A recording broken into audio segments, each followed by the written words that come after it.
안녕하십니까. 역사지정학 여행자 CR의 꿈입니다. 묵자라는 사람이 있었습니다. 춘추 전국시대 제자백가의 한 명입니다. 그 알려진 본명은 묵적입니다.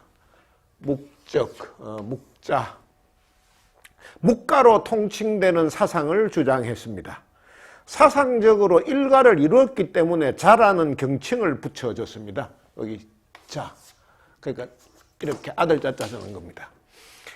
그 공자, 맹자, 노자, 장자 할 때의 그 자자입니다. 그 모두가 모두를 서로가 서로를 차별 없이 사랑해야 한다는 겸해설 하고 좋은 일은 널리 행해야 된다는 행설, 장래는 간단해야 한다는 절장설 등이 특히 유명합니다. 하여간 묵자는 모든 사람은 공평하게 대해야 한다고 주장했고 또 전쟁으로 날이 지고 새는 전국시대 때 제발 싸움 좀 그만하자면서 평화를 부르짖었습니다. 그의 주장은 대부분 이해하기 쉽고 설득력이 있었습니다. 또 약자들 편에 서는 내용이 많아서 주로 서민 대중들이 많이 따랐습니다. 이 묵자는 또 하나의 재미있는 이력을 갖고 있습니다. 그 공자나 맹자 등 이제 제자백가의 대부분의 사람들이 막 평생 공부만 했거나 또 벼슬을 얻기 위해서 노력했었습니다. 근데 묵자는 다른 생업이 있었습니다. 건축관계 일을 했습니다. 이 단순한 건축 노동자가 아니고 설계하고 시공을 맡아 했습니다. 그리고 여러 가지 발명품도 만든 발명가이기도 했습니다. 한마디로 아주 다재다능했던 사람이고 그 요즘 말로 하면 르네상스 인간형 또는 그 통섭형의 행동하는 지식인의 어떤 것으로 그렇게 보입니다. 하여간 그런 사상을 폈던 그 묵가의 창시자인 그의 이름이 왜 묵자가 됐는지, 어떻게 하다가 묵시성을 갖게 됐는지 그 역사에서는 미스터리로 남아 있습니다. 그것이 알고 싶다 하는 겁니다. 묵자가 활동할 당시에는 중국에 묵시라는 성씨 자체가 없었습니다. 그런데 도대체 어디에서 묵시가 나오고 그의 사상이 왜 묵가가 됐는지 이제 모르겠다는 겁니다. 그 이유에 대한 추측은 대강 두 가지로 귀결됩니다. 첫째는 묵자의 얼굴이 매우 검었다는 것입니다. 그 묵자는 먹묵자입니다. 붓글씨 쓸 때 물을 검게 만드는 그 가는 그것을 먹이라고 합니다. 그 얼굴이 먹처럼 검었기 때문에 그 건축공사장에서 같이 일하는 사람들이 그의 별명을 이제 먹이라고 불렀고 그것이 성씨로 굳어졌다는 겁니다. 이 사상이 좀 자유롭고 진보적이었던 편인 그 묵자는 남들이 자기 보고 자꾸 먹 같다 그러니까 먹처럼 검다 그러니까 그래 뭐 먹이면 어떻고 묵이면 어떠냐 그러면서 앞으로 내 성씨는 묵시로 하겠다. 그래서 이제 묵자가 됐다는 겁니다. 두 번째 추측은 묵자는 원래 이제 송나라의 귀족 집안 출신인데 원래의 성씨가 목씨 또는 묵태씨였다는 겁니다.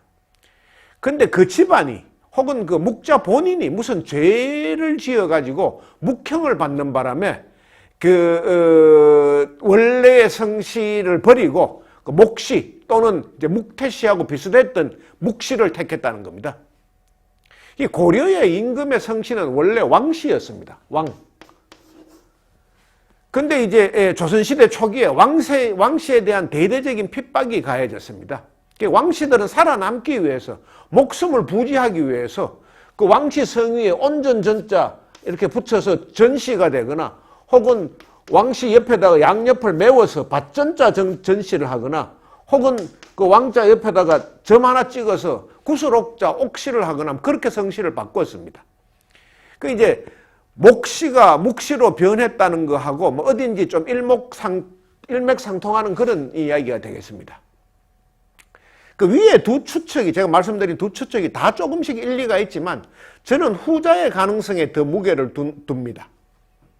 그 시절 중국에서는 죄를 지어서 벌을 받는 사람들이 아주 많았고 그 중에서도 이제 묵형은 가장 흔한 벌이었기 때문입니다. 그 묵형은 얼굴에 먹으로 글씨를 새기는 형벌입니다. 벌로서 이마에 문신을 새겼다는 겁니다.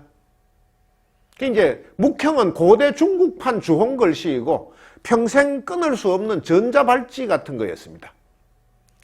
묵자가 실제로 이 벌을 받았는지 여부는 명확하지 않습니다. 근데 이제 초나라하고 한나라하고 이제 싸울 때, 그러니까 초한쟁패기에 그 뛰어난 장수 가운데 한 명이었던 영포는 확실히 묵형을 받은 것으로 기록되어 있습니다. 그 항우와 유방이 자웅을 겨루던 그 시절에 그 항우의 명령으로 당시 이제 초나라 황제 의제를 강물에 빠뜨려 죽였던 바로 그 영포입니다. 근데 그 영포는 별명이 경포였습니다. 경형을 받은 영포라는 뜻입니다. 경형은 이제 묵형의 또 다른 이름입니다. 그러니까 경형이 꼬루 묵형입니다. 경자가, 이 경영할 때 경자가 글씨 새길 경자입니다. 손자병법을 썼던 손무의 손자, 그리고 그 자신도 병법의 대가였던 그 전국시대 제나라 손빈도 묵형을 받았습니다. 이마 한가운데 글씨가 새겨졌습니다. 그러니까 당시 이제 묵형은 그 고대 중국의 벌 중에서 가장 흔했고 또 비교적 가벼운 벌이었습니다. 이 묵형이. 이 상앙이라는 사람이 있었습니다. 상앙. 중국 역사상 손에 꼽는 개혁가 가운데 한 사람이었습니다. 개혁하면 상앙이 이야기가 같이 따라서 나옵니다. 그 춘추 전국시대 때 서쪽 변방에 아주 별 볼 일 없던 작은 나라인, 그 당시에는 완전히 오랑캐 국가 취급을 받았던 진나라를 강대국으로 만드는 초석을 깔았던 사람입니다. 이제 그 상황이 진나라를 환골탈퇴시키는데 사용한 그 방법이 법가였습니다. 법가. 그때 이제 전국시대의 많은 나라들은 그때그때 형편에 따라서 임기응변이나 혹은 미봉책으로 정책을 집행했습니다. 근데 법가는, 특히 이제 이 상황은 상상할 수 있는 모든 상황에 대해서 미리 법과 제도를 만들어 놓고 그것에 따라서 행정을 처결했습니다. 이 법가는 그런 사상과 정책입니다. 이제 뭐 법치를 강조하는, 요즘은 두말할 것도 없이 당연한 이야기이지만은 뭐 왕도 정치, 패도 정치 운운하면서 그 이념만 앞세우던 그 시절에는 이 법과는 상당히 혁신적인 내용이었습니다. 근데 이제 상황이 법과를 바탕으로 한창 개혁 작업을 진행할 때 당시 그 진나라의 태자가 어떤 상당히 큰 죄를 지었습니다. 그럼 원래는 법대로 하자 그러면은 태자를, 죄지은 태자를 다스려야 됐지만은 태자는 차기의 왕이 될 사람이었습니다. 신성불가침의 위치였습니다. 그래서 그를 벌하지를 못했습니다. 대신에 이제 상황은 그의 서성이었던, 그 태자의 서성이었던, 그러니까 공자근하고 공손가를 처벌했습니다. 그들에게 의형을 내렸습니다. 그 의형은 코를 베는 형벌입니다. 의형. 여기에 나오죠, 의형. 이 의자가 이 코빗자 옆에다가 칼도자를 붙여놓은 글씨입니다. 이 의자는 옥편을 아무리 찾아봐도 의형할 때 이 글자를 쓰는 외에는 다른 단어가 없습니다. 그러니까 글자 자체가 순전히 이 형벌을 위해서 만들어진 글자입니다. 그때 이제 상황에 의해서 그 코가 잘렸던, 의형을 당했던 공자근은 그 후에는 죽을 때까지 햇빛이 있을 때는 바깥에 얼굴을 드러내지 않았다고 합니다. 만약에 우리가 그 시절에 살아서 길을 걷다 보면은 수시로 코 없는 사람을 만나게 된다. 그렇게 되면은 코가 없는 본인이나 또 마주오는 사람이나 서로가 상당히 난감했을 것 같습니다. 그 웬만한 자존심이 있으면 정말 해가 있을 때 거리에 나오지 않았을 것 같습니다. 그 공자근의 심정을 이해할 것도 같습니다. 하여간 이제 세월이 흘러서 그 태자가 왕이 됐습니다. 진나라의 해문왕입니다. 그 해문왕은 왕이 되자마자 옛날 자신들의 스승에 대한 복수를 하려고 했습니다. 이 상황을 손보겠다고 작심했습니다. 근데 그때까지 재상으로서 진나라에 남아있던 상황은 그 낌새를 눈치채고 이웃나라로 달아났습니다. 근데 그 탈출하는 과정에서 자신이 옛날에 만들었던 법 때문에 오히려 여러 번 잡힐 뻔했습니다. 하여간 우여곡절이 많았습니다.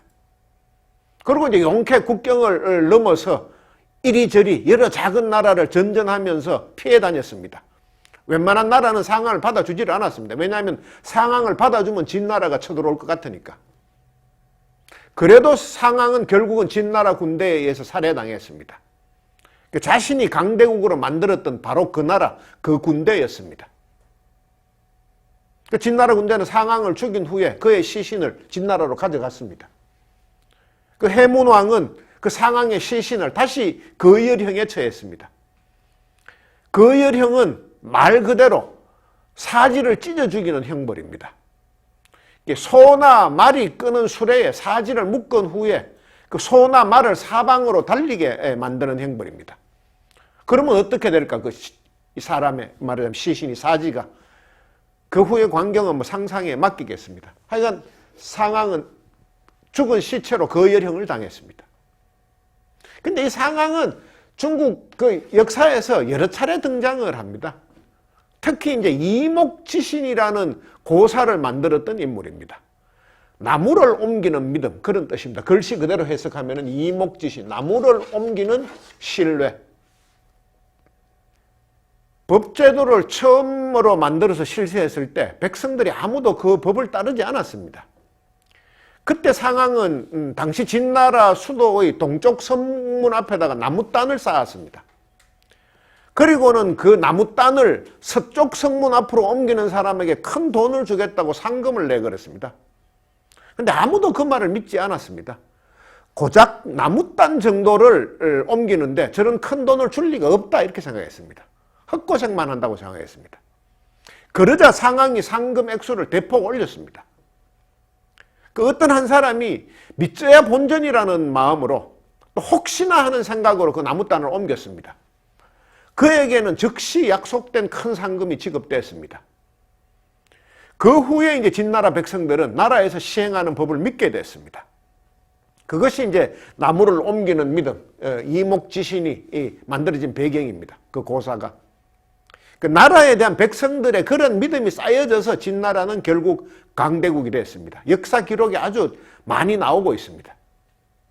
하여간 상황은 다른 사람을 의형으로 다스렸다가 본인은 죽은 후에조차 거열형을 당하고 시신이 전국에 조리 돌림되는 최악의 형벌을 받았습니다.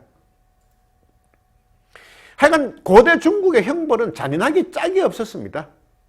사람이 생각할 수 있는 모든 짓은 다 했고 생각할 수 없는 것들까지 생각해내서 형벌로 만들었습니다. 고대에 가장 흔했던 형벌 가운데 하나가 팽형입니다. 토사구팽할 때 그 팽자입니다. 삶아 죽인다는 뜻입니다. 그 펄펄 끓는 물에 사람을 처음부터 펄펄 끓는 물에 사람을 집어넣는 경우도 있었고 처음부터 가마솥에 사람을 넣은 다음에 서서히 곰탕을 만드는 방법도 있었습니다. 둘 다 팽형입니다. 가장 대표적인 것이 이제 주나라 문왕 서백창이 아들 백업고를 삶은 곰탕 국물을 마셨다는 겁니다. 상나라를 망하게 한 왕 주왕이 억지로 그렇게 시킨 겁니다. 그야말로 이제 최악의 막장 군주인 그 상나라 주왕은 해형을 많이 한 것으로도 유명합니다. 자신에게 충언을 하는 신하들을 주로 해형으로 다스렸습니다. 해형은 사람을 젓갈로 담그는 형벌입니다. 그는 그 젓갈을 다른 신하들에게 맛보게 했습니다. 함부로 입 놀리지 말라는 뜻이었습니다. 저나 그것이 잘못됐으면 틀렸습니다. 이딴 소리 하지 말아라는 본보기 같은 거였습니다. 그 해형에 관한 내용은 사마천의 사기, 은나라 본기에 아주 자세하게 나와 있습니다. 그 중국 역사상 최고의 악녀 중 한 명인 한나라 여태우도 자주 해형을 했던 것으로 유명합니다. 하여간 그래서 이제 주나라 때는 어떻게든 형벌을 좀 정비하자는 의미에서 5형을 정했습니다. 모든 죄는 요 범위 안에서 이제 벌을 주자 이렇게 된 겁니다. 묵형과 의형도 그 5형 가운데 2형벌입니다. 근데 이제 그 주나라 때 제정된 그 5형의 나머지 것들, 그러니까 월형, 궁형, 대벽, 이런 거는 이제 이 월형은 이 죄인의 말하자면 아킬레스건을 잘라내는 겁니다. 발 뒤꿈치. 그래서 걷지를 못하게 만든 겁니다. 그 다음에 궁형은 남녀의 생식기를 자르거나 막아버리는 형벌이었습니다. 그리고 대벽은 사형입니다. 그리고 이제 당나라 때는 그 5형조차도 너무 잔인하다면서 또다시 형벌 제도를 정비했습니다. 그 당에서 처음 만들었고 불과 얼마 전까지 우리 선조들도 채택했던 태장도유사 하는 형벌이 바로 그것입니다. 태형, 장형, 도형, 유형, 사형. 그 당에서 만든 그 형벌들을 그 후에 중국 왕조들은 거의 그대로 받아들였고 고려와 조선도 그 형벌 제도의 골격으로 삼았었습니다. 이제 그 벌들이 무엇인지에 대해서는 다음 시간에 말씀드리고, 오늘은 중국의 형벌 제도 중에서 가장 강도가 센 형벌인 능지형에 대해서만 좀 더 말씀드리겠습니다. 이 사형은 집행 방법에 따라서 아주 여러 종류로 나누어집니다. 근데 능지형은 그 사형 중에서도 가장 최악의 형벌입니다. 우리나라의 사극에도 자주 나오는 단어인 능지처참, 능지처사할 때의 그 능지입니다. 죄인을 가능하면 더 천천히, 더 고통스럽게 죽이는 형벌이 능지형입니다. 능지형의 원래의 이름은 과형입니다. 송나라에서 시작된 사형 방법입니다. 그 과자는 뼈에서 살을 발라낸다는 글자입니다. 천도만과라는 고사성어가 여기에서 비롯됐습니다. 1000번 살을 베어내고 10,000번 살을 발라낸다는 말입니다. 이 과형이 원나라 이후에는 능지형이라는 이름으로 바뀌었습니다. 그 능지란 말의 원래 뜻은 구렁입니다. 힘들이지 않고 넘어갈 수 있는 완만한 언덕. 근데 그 단어가 본래의 뜻보다는 구렁을 넘는 것처럼 아주 천천히 사람을 가능하면 더 고통스럽게 죽인다는 뜻으로 완전히 바뀌어 버렸습니다. 이 정신을 잃으면은 물을 뿌려서 정신을 되찾게 하고, 또 기력이 떨어지면은 죽을 떠먹이고, 하여간 죽어가려 하면 어떻게든 다시 살려가지고 또 살을 저며냈습니다. 죄인이 덜 아파하면 상처에 소금까지 뿌렸습니다. 그리고 과다출혈이나 쇼크로 죽는 것을 막기 위해서, 그 형을 끝까지 집행하기 위해서 혈관을 피해가지고 살점만 도려내는 기술이 발달했습니다. 완전히 회를 떴다는 이야기입니다. 그러니까 이 사형을 집행하는 사람들은 누가 얼마나 능지를 잘 집행하는지, 죄인을 더 오래 살려둔 상태에서 살을 얼마나 더 많이 떼내는지 서로가 경쟁할 정도였습니다. 하여간 이 능지형은 너무 잔인해서 웬만한 경우에는 잘 시행하지 않았습니다. 오로지 이제 대역죄 혹은 황제나 임금을 능멸했을 경우에만 주로 행해졌습니다. 우리 역사에서는 사전적 의미의 능지처참을 한 경우는 거의 없습니다. 거열형을 그냥 능지처참이라고 부르는 경우가 더 많았습니다. 거열형은 아까 설명을 드렸죠. 소와 말을 해서 이렇게 양쪽으로 잡아당긴다는 거. 근데 중국은 진짜 능지형을 집행한 경우가 아주 많았습니다. 명나라에서 가장 자주, 가장 많이 행해졌고, 청나라에서도 가끔씩 있었던 형벌입니다. 그 구글이나 유튜브 검색을 해보면은 청나라 말기에 집행된 능지형 장면의 사진을 보실 수 있습니다. 근데 너무 잔인해서 저는 화면 캡처를 하지는 않았습니다. 하여간 중국의 형벌은 지독히도 잔인하고 엉망진창이었습니다. 근데 이제 명나라의 어느 황제 때 이 능지형이 집단적으로 시행된 적이 있습니다. 이 자금성의 제일 깊은 곳, 황제가 사는 곳에서 일하던 궁녀들을 대상으로 이루어진 겁니다. 무려 16명의 궁녀들이 한꺼번에 능지형을 당했습니다. 중국 사회에서는 이제 그것을 이민년에 일어난 궁 안에서 일어난 난리, 줄여서 이민궁변이라고 기록하고 있습니다. 이 이민년에 궁에서 일어난 변고, 난리, 이민궁변. 이번 시리즈 강의에서 누누이 말씀드리고 있습니다만은 중국의 역사는 정말 혼란의 역사입니다. 전쟁과 난리가 없었던 적이 거의 없습니다. 특히 이제 명나라는 해도 너무한 경향이 좀 있었습니다. 그 왕실이 오히려 혼란의 빌미를 제공하는 경우가 많았습니다. 도대체 왕실이라는 것이 뭔지, 왜 필요한지, 최소한의 존재의 필요성이라도 있는 것인지 의심스러울 정도였습니다. 그 이민궁변이라는 난리에서 거의 목숨을 잃을 뻔했던 황제는 명나라의 11대 황제 가정제였습니다. 그 가정제는 재위 기간이 상당히 길었습니다. 무려 45년 동안 황제 자리에 앉아 있습니다. 그런데 자신의 재위 기간의 대부분을 스스로를 신선이라고 칭하면서 그 불로불사, 늙지도 않고 죽지도 않는 그 단약을 제조하는데 시간을 다 허비했습니다. 한마디로 이제 도교하고 영생불사에 미친 광신자였습니다. 근데 이 가정제가 그 단약을, 불로불사의 단약을 만드는 제조 방법이 터무니없었습니다. 12세에서 14세의 그 성경음이 전혀 없는 나이 어린 처녀들의 생리혈, 그 월경혈을 받아가지고 그것을 아침 이슬과 섞어서 단약을 만든다는 것이었습니다. 그러니까 중국의 수없이 많은 어린 여성들이 오로지 황제에게 월경혈을 제공하기 위한 수단으로 궁녀로 붙잡혀 왔습니다. 그러니까 많을 때는 그 수가 1만 명을 넘었다고도 했습니다.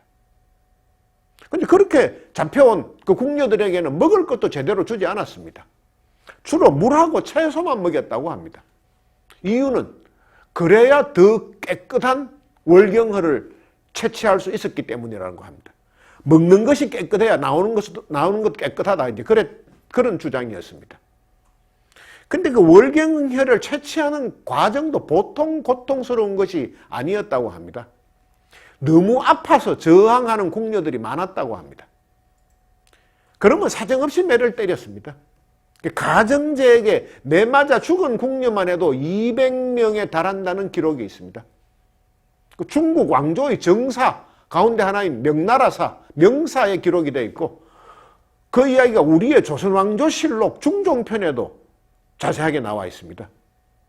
마침 이민궁변이 일어났을 때 우리 그 사신들이 명나라에 가 있었기 때문에 그 현장 상황을 나중에 그대로 전해온 겁니다.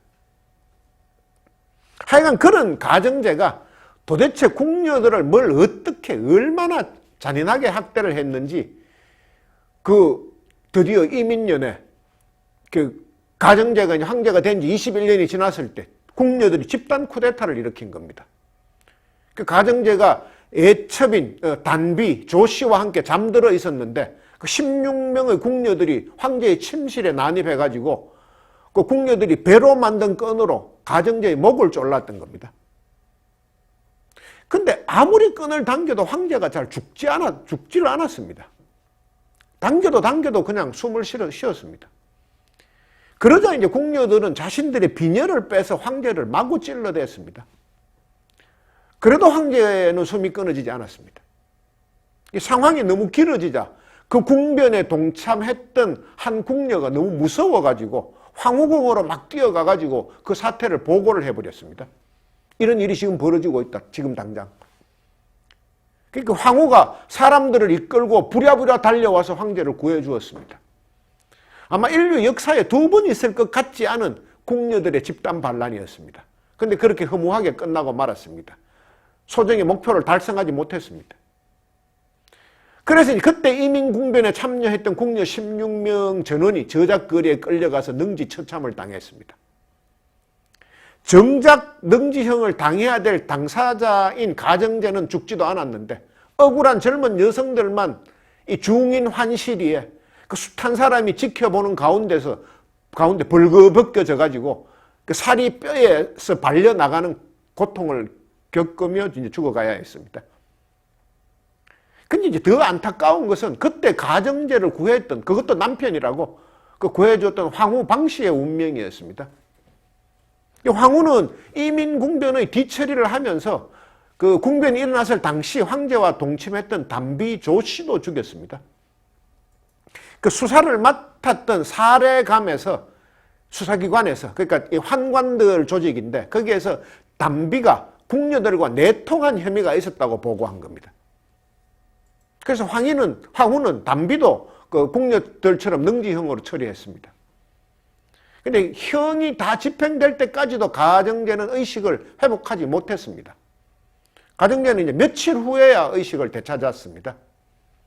근데 정신을 차리고 보니까 자신이 가장 좋아했던 그 담비가 죽고 없었습니다. 그래서 가정제는 담비를 죽인 황후가 미웠습니다. 근데 얼마 후에 황후의 궁전에서 불이 났습니다. 황제는 이때다 하고 황후의 궁전에 불을 끄지 못하게 만들었습니다. 황후가 불타 죽게 만든 겁니다. 그 이야기, 황제가 불을 끄지 못하게 했다는 것은 야사입니다. 정사에는 기록이 없습니다. 근데 13조 유사라는 당시를 살았던 한 젊은 문인의 비망록의 내용이 나와 있었습니다. 그런데 가정제는 그러고도 남을 위인이었다 하는 사실 때문에 그것이 사실일 가능성이 높다 하는 것 때문에 아주 널리 그 야사가 퍼지기 시작했습니다. 이 가정제는 다른 황후를 죽인 전력도 있습니다. 첫 번째 황후였던 진실을 투기가 심하다면서 발로 차서 죽였습니다. 그때 진 황후는 임신 중이었습니다. 복중의 아들도 함께 죽었습니다. 두 번째 황후였던 장씨는 이 가정제 자신이 만들었던 그 불로불사의 단약을 같이 먹지 않는다는 이유로 황후에서 패출시켰습니다. 그리고 냉궁에, 불도 떼지 않은 냉궁에 가두었습니다. 그 황후 장씨는 거기에서 병사했습니다. 정말 구제불능의 파탄자였습니다. 그냥 황후 연쇄살인범이었습니다. 하여간 그런 미친 짓을 하는 황제가 계속해서 미친 짓을 연출하는 동안에 나라는 일은 음숭이라는 간신이 도맡아서 처리했습니다. 그러니까 나라가 제대로 돌아갈 리가 만무했습니다. 근데 가정제 이야기를 하면서 빼놓을 수 없는 인물이 한 명 있습니다. 해서입니다. 해서 파관할 때 바로 그 해서입니다. 해서가 바로 이 가정제 시기의 고위 관료였습니다. 근데 워낙 바른말을 잘해가지고 그 송나라 때의 그 충신인 포청천에 빗대서 해청천이란 별명까지 있었던 사람입니다. 근데 그렇게 입 바른 소리를 잘했는데도 왜 안 죽었느냐? 실력이 워낙 출중했기 때문입니다. 그래서 고위직까지 올라갔습니다. 근데 바로 그 해서가 어느 날 참다가 가정제에게 입 바른 소리를 했습니다. 상소를 올렸습니다. 상소 내용이 이제 황제께서 워낙 정치를 개판으로 하는 바람에 백성들의 집안에는 먹을 것도 없고 살림살이도 없어서 백성들의 집안이 폐하의 연호처럼 저절로 가정이 됐다 이렇게 비꼬았습니다. 원래 가정제 할 때 그 가정은 도타울 가짜하고 아름다울 정자였습니다. 그런데 여기 지금 해서가 이야기한 그 가정이 깨끗하다 하는 것은 이 집가짜하고 깨끗할 정자입니다. 살림살이가 너무너무 없어가지고 백성들의 집안이 깨끗할 수밖에 없다고 이렇게 썼습니다. 당신의 가정이 아니고 살림이 없어서 가정이 됐다 이렇게 한 겁니다. 화가 머리 끝까지 이제 치솟은 가정은 해서를 능지형으로 다스리겠다고 했습니다. 그러자 이제 옆에 있던 황관들이 말렸습니다. 그 자신들이 미리 알아보니까 해서는 이미 가족들하고도 이별을 했다. 이제 난 곧 죽는다. 자, 작별하자 했고, 그다음 관까지 미리 짜놓았다고 합니다. 그러니까 죽을 준비를 다 마쳤다고 했습니다. 근데 그런 상황인데 만약에 진짜 이 황제가 가정이 해서를 죽인다. 그러면 해서는 오히려 망고의 충신으로 이름을 남기고 그 가정은 폐하는 충신 비간을 죽인 상나라 주왕처럼 역사의 길이 남을 폭군으로 기록될 것이다. 이렇게 이제 황관들이 말렸습니다. 그 말에 가정제는 정신을 차리고 뜻을 꺾었고, 그러니까 해서는 죽음을 면했습니다. 하여간 그 내용을 연극의 희곡으로 만든 게 나중에 그 문화 대혁명의 불씨를 당겼던 그 해서 파관입니다. 하여간 한 것이라고는 도교의 도사 노릇한 것하고 궁녀들과 자기 와이프, 황후들을 죽인 것 외에는 한 것이 없었던 그 북로남외라고 해가지고 북쪽에서는 유목부족이 계속 쳐들어오고 남쪽은 왜구들에게 계속 침범을 당한 그런 사태를 만든 것 말고는 아무것도 한 게 없는데, 명줄은 길어가지고 그 수원을 그렇게 중금속이 든 단약을 그렇게 먹었는데도 환갑 가까이까지 살았습니다. 그 제2위 기간으로는 명나라 황제 중에서 만력제 다음으로 긴 45년을 제위했습니다. 참 더럽게도 질긴 목숨이었습니다. 근데 그 가정제에게 황제의 자리를 넘겨준 황제가 또 골 때리는 인물입니다. 그 명나라 4대 암군의 말하자면 서막을 여는 10대 정덕제였습니다. 10대 정덕제. 그 정덕제는 아버지가 조금 이렇게 아주 특별한 황제였는데, 중국 왕조사에서 후궁을 단 한 명도 들이지 않은 황제였습니다. 이 정덕제의 아버지가. 그래서 이 아들이 이제 정실황후와의 사이에서 태어난 딱 한 명, 이 정덕제밖에 없었습니다. 중국의 황제 중에는 생식 능력이 없어서인지 이렇게 아예 자식이 없는 황제가 들어 있었습니다. 근데 못 낳았으면 못 낳았지, 아들, 딸 합쳐서 아이가 달랑 하나뿐인 황제는 이 정덕제의 아버지, 그 홍치제밖에 없었습니다. 근데 홍치제는 그나마 성군이라는 소리를 들었던 인물입니다. 근데 명이 짧았습니다. 어릴 때부터 너무 마음고생을 많이 했던 탓 같습니다. 그것과 관련된 자세한 이야기는 다음 시간에 해드리겠습니다. 하여간 정덕제는 황제가 되자마자 북경 인근에 별도의 궁전을 지었습니다. 정각만 해도 무려 200여 채에 달하는 어마어마한 크기의 궁전이었습니다. 그 설계에서 시공까지 자신이 가장 놀기 좋게 만들었습니다. 그 안에 작은 동물원까지 만들어뒀습니다. 그 중에 이제 표범도 있었고, 그 동물원 안에. 그 다음에 정각들의 모양도 표범처럼 날렵하게 빠졌다 해가지고 그 행궁의 이름을 표방이라고 불렀습니다. 그러고는 이제 자신의 집권 기간 내내 그곳에서 생활했습니다. 이 본궁인, 말하자면 자금성을 버려두고, 그 먹고 마시고 사냥하고 여색을 즐기고, 그것도 지루해지면 미소년들을 때려 불러서 남색도 하고, 하여간 하고 싶은 짓, 할 수 있는 짓은 다 했습니다. 거기까지, 이제 그곳까지 따라와서 이래라 저래라 하는 대신들이 없어서 너무 편했습니다. 이 정덕제는 제위 3년 차에 이 표방을 완성하고 난 후에는, 그곳으로 고처를 옮긴 후에는 그 제위 15년 차, 16년 차에 세상을 떠날 때까지 자금성으로 돌아가지 않고 줄곧 그곳에서 살았습니다. 그 정치는 어릴 때부터 자신을 키워왔던 그 유건을 필두로 한 8명의 황관들, 소위 이제 8호에게 맡겼습니다. 그들의 세상이 된 겁니다. 하여간 이 정덕제는 자기 아버지는 그렇게 유흥을 싫어했는데, 이 사람은 마치 유흥을 하기 위해서 태어난 사람처럼 행동했습니다. 특히 이제 매를 이용한 토끼 사냥을 좋아했고, 그 불꽃놀이는 매니아였습니다. 한 번은 이제 만조백관을 모아놓고 자금성에서 큰 불꽃놀이 축제를 하려던 참이었는데, 그 화약을 너무 많이 준비했던 때문인지 갑자기 그 화약이 폭발해서 그 자금성 안의 황제의 집무실이면서 침궁이기도 했던 건청궁을 몽땅 태워버렸습니다. 근데 그런 상황에서도 불꽃이 너무 멋지다고 찬탄을 늘어놓았다고 합니다. 그 건청궁을 새로 짓는데 은자 100만 냥이 들어갔다고 합니다. 그러니까 100만 냥짜리 불꽃놀이를 즐겼던 겁니다. 하여간 이 생또라이 황제는 죽을 때도 자신답게 죽었답니다. 뱃놀이를 하다가 물에 빠졌는데, 그걸 신하들이 건져냈는데, 그때 제대로 끝까지 치료하지 않아가지고 폐에 물이 차서 죽었다고 합니다. 제위 16년 차, 그의 나이 31살 때였습니다. 정말 노는 것에 관한 한, 하고 싶은 짓은 다 하고 살았는데 어떻게 자식은 한 명도 없었습니다. 그래서 황제의 자리가 자신의 사촌 동생인 그 막장군주, 월경혈 군주, 그 가정제에게 돌아갔다는 건 아까 말씀드린 바 있습니다. 하여간 정덕제는 그렇게 후계까지도 명나라를 망치는 데 기여했습니다.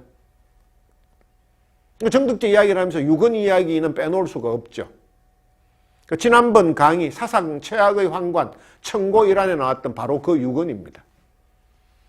이 유건은 정덕제가 어릴 때부터 그를 돌봐왔던 환관입니다. 마치 정덕제의 뱃속에 들어갔다 나온 사람처럼 정덕제의 마음을 꿰뚫어 봤습니다.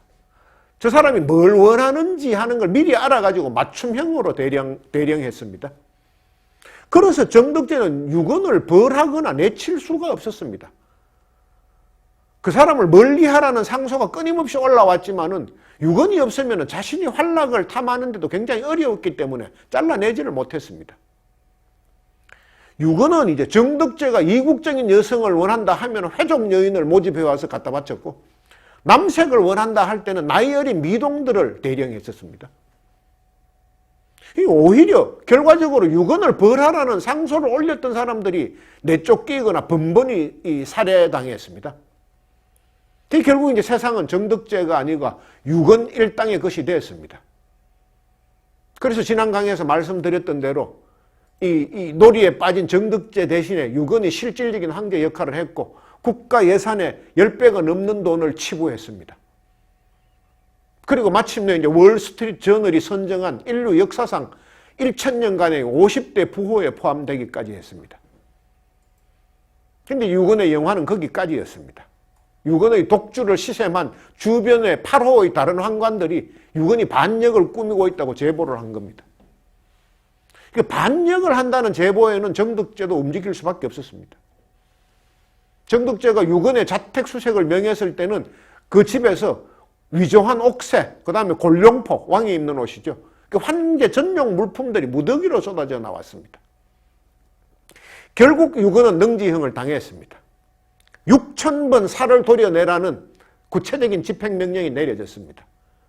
유건의 능지형은 사흘에 걸쳐서 집행됐습니다. 하루 평균 2000번씩 생살이 발라졌습니다. 이틀째 되는 날 형을 집행하기 위해서 유건을 꺼냈는데 이미 죽어 있었습니다. 그래도 마지막까지 형을 집행했다고 합니다. 유건이 살아있을 때 워낙 많은 사람들이 유건에게 능지형을 당했기 때문에 그 원한을 조금이라도 씻어주기 위해서 그런 형을 내렸다고 합니다. 중국사의 다른 이제 기상천외한 형벌 방법하고 그 명왕조의 나머지 2명의 암군인 말엽제, 그 다음에 천계제, 그리고 그런 모든 이제 4명의 암군을 탄생시킨 실질적인 원인 제공을 했던 명나라의 8대 황제 성화제에 대한 이야기는 다음 시간에 이어서 말씀드리겠습니다. 오늘은 여기까지 하겠습니다. 감사합니다.